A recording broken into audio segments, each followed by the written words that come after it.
Hello and welcome to another episode of Therapy with Direct Responses, Coda, also known as Therapy with Dr. Coda. So in this episode, we have more r/am I the asshole confessions on Reddit because last time I truly enjoyed myself judging other people's problems to make my life decisions seem 10 times better.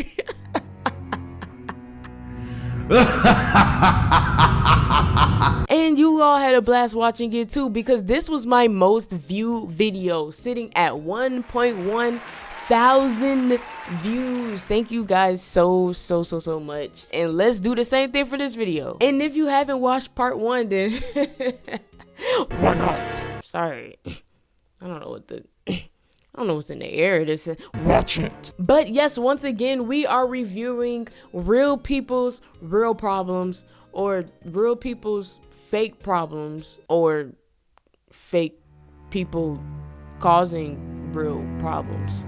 I remember last time we were trying to figure out what the R in r/am I the Reddit stands for. Well, I mean, you probably already know, and I just still never took the time to look it up so I can make more of a light conversation for this intro. Look, comment down below what it actually means, okay? Wrong answers only. You're like, I need something to go off of. But without further ado, blah blah blah, intro, ad time. Let's get on with it.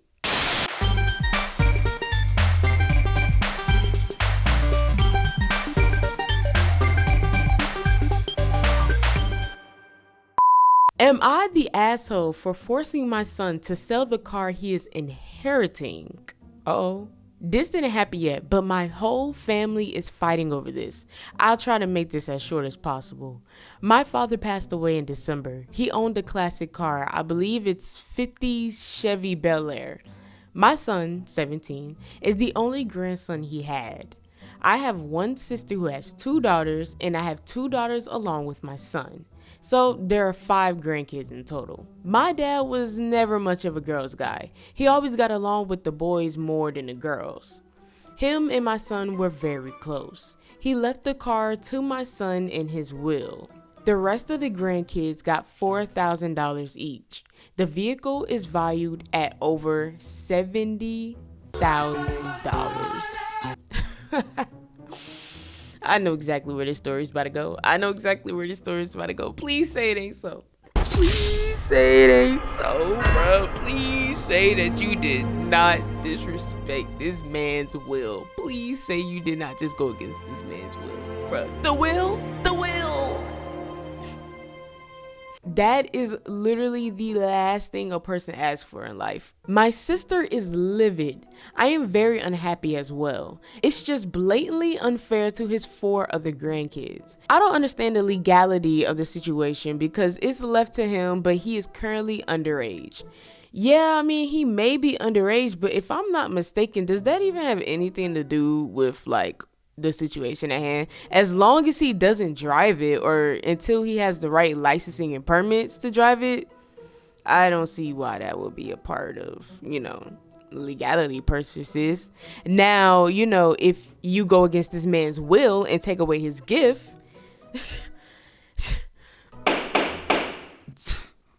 the car is currently held at my mom's house. I don't know how to force him to sell it, but I think that is what should happen, and the money can be decided equally amongst the grandkids, the way it should be. Okay. The reason why you don't know how to force him to sell it is because you don't need to be forcing him to sell it.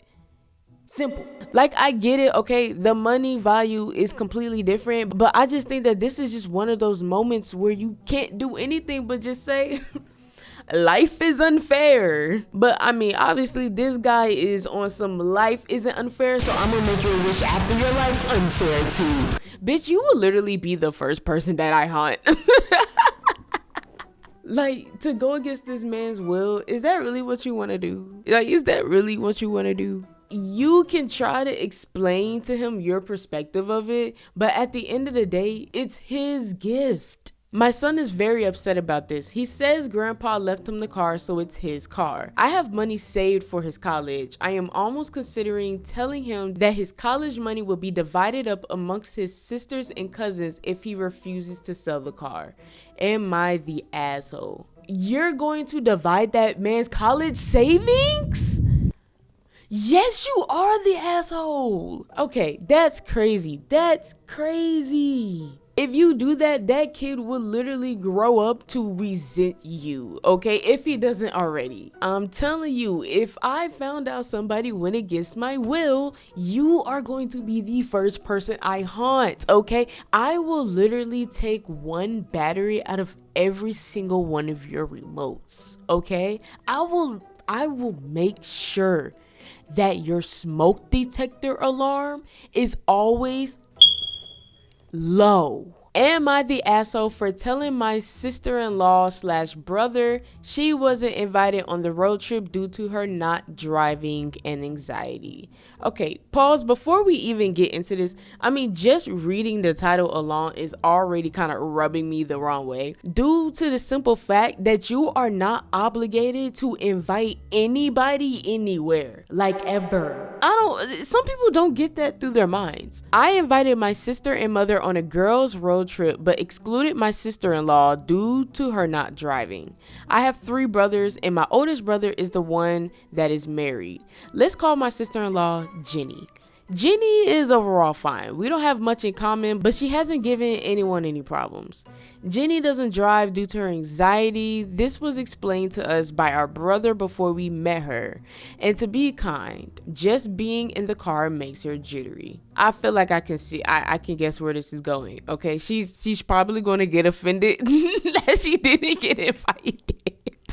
But here's my thing, okay? Call me an asshole, but like, in-laws, like, they aren't invited to every family function, you know? If I want to go with my biological mother and my biological sister on a biological girls trip, then that's what we're going to biologically do. Biologically. She get really anxious easily and has stepped out of events before. This hasn't been an issue. Usually she would just leave with my brother, calm down, and come back to the event. We only had one case of another family member needed to pick her up since she can't drive. I wanted to go on a road trip across the USA. It's a ton of driving, even if we're only hitting one of the coasts. This means a lot of driving and stuck in the car. We made a driving schedule to make it easier so not one person is driving all the time. Due to these factors, we didn't invite Jenny. She can't help driving and we don't eat. Wait, what? She can't help driving and we don't need to be in a car with somebody who is stressed and anxious for hours on end. I understand that. I completely understand that, okay? Anxiety is very much a difficult challenge to overcome, and that's okay. Just go ahead and book your flight somewhere else and we'll keep in contact. In the big group chat, I sent out a text that I won't be able to go to a family event due to the trip. I get a call from my brother and he asked why his wife wasn't invited, and I explained the above reason. He told her, and now both of them are pissed at me. Am I the asshole? My mom and sister think this is stupid, and their words not going to invite someone who clearly would be miserable stuck in a car. Yeah, no. In my opinion, you're not the asshole. I don't know. There's just something that like ignites a fire in my chest when people try to make somebody feel bad for not inviting them somewhere. Like that's weird behavior for sure. Especially when there's such an obvious factor as to why you're not invited. Like this girl right here, like, please be so for real. Like, be so for real. Like, be so for real. Like, why are you being for fake? Be for real. Like, just, yeah, okay, you're not the asshole here. The sister-in-law and brother really need to get a grip. Like, you need to get a grip. Get a grip. We need to bring that statement back. There's nothing that hits harder than just get a grip. And once again, need I mention the fact that your bond to her as a sister-in-law is completely different from your bond to your biological mother and sister. Like, why does there even need to be an explanation in the first place? Am I the asshole for asking my in-laws to pay if they want to see my kids? My husband passed away when our kids were 1 and 4. It obviously had a really tough time, and my in-laws were amazing. They took care of me as much as they did the kids. His sisters made us meals, and their husbands helped with the yard and housework. I once called my father-in-law to come get us from the grocery store because I basically had a breakdown when some lady was rude. He came with my mother-in-law so they can take care of the kids and get me and my car home. After I put myself back together about 8 months later, they were still there for me. They would help with the kids while I worked.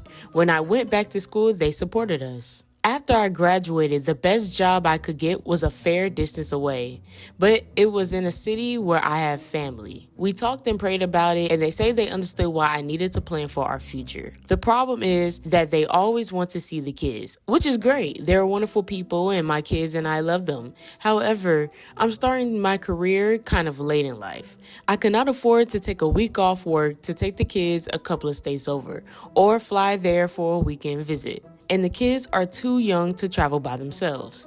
Yikes, that's tricky. But what's not tricky? Booking a flight. I'm talking about for the other family members. The kids and I spent Thanksgiving with my mom and dad, so we spent Christmas with my in-laws. It's only been a month, and now they want the kids and I to come back for my mother-in-law's birthday, and they want us to come back to the lake this summer, and a bunch of other things. I am not going to be able to save any money if this keeps on. Yeah, that's understandable. I finally spoke with them and was clear that I wanted them to be a huge part in my children's lives, but that if they wanted to see them that much, they needed to contribute money. For example, I said that they could have the kids for 2 weeks this summer, but that they will either have to pick them up or drop them off. I would do the other. And that they could come to my city to visit instead of always expecting me to drive there. I sold my old house and purchased a house with an in-law suite so they could stay with us. They have never used it. Okay, see, that was about to be my next question, okay? Have they ever came to you to see your kids? No? Oh, okay. Okay, yeah, they are amazing and wonderful people. But you having to pay for them to keep seeing your kids is kind of absurd given the circumstances. I know that they are close-knit and all live in the same city, but it is too big of a commitment for me to be the one responsible for them seeing the kids. They are upset that I am being this way, and one of my sisters-in-law called me to tell that her family was disappointed that I was being this way after all they did for us. There go that statement. There go that statement right there. After all they did for you. Folks just can never do anything out of the goodness of their heart without bringing that shit up later. Like, side note, this has nothing to do with these people right here. But I am a firm believer that if you truly do something from the bottom of your heart, throwing it back at their face just really loses the overall genuineness of what you just did. If you keep doing good things as a way to keep tabs on people, like it's a secret weapon you'll use for later, you Mickey Muscatool, the wholesomeness of it fades away. I believe there is a difference between doing a good deed and then doing a good deed with good intentions followed behind it. Okay, let's say you help an old lady cross the street, right, for the hell of it, versus if you help an old lady cross the street because you expect her to give you a tip, you weird. You see, those are two different situations that look alike, but it's two different perspectives. And see, that's the tricky part about life, okay? Because every single perspective, every grass strand looks the same, but there's snakes always all up in it. Okay, unless there's some circumstances in which like you do something and somebody completely uses your kindness to your advantage. Okay, oh yeah, I definitely see that. But this lady right here has a completely justifiable reason, in my opinion, for why she doesn't want to keep paying for all of the expenses. And the first thing you're gonna do is throw that shit back at her. Everything that you did. It's weird behavior. So all in all, no, you're not the asshole, okay? And I think it's messed up for them to just throw that back at you, like you, like it's not a justifiable reason. Like I don't have the money. I don't have the money. But at the same time, are you effectively communicating your perspective to them as effective as you're communicating your perspective to 1,001 people online?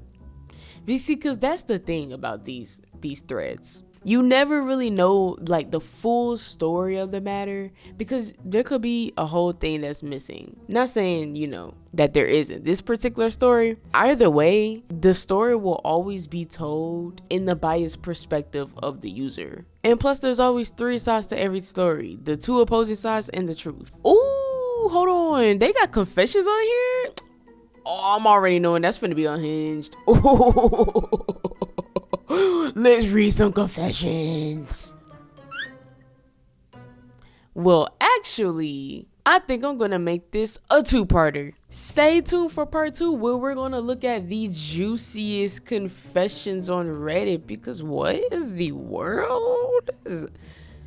Yeah, let me go ahead and film this. No, yeah, this is crazy. And I really want to hear you guys' thoughts. You know, do you think that they're the asshole? Do you think they're not the asshole? Are you tripping? Am I tripping? Are we tripping?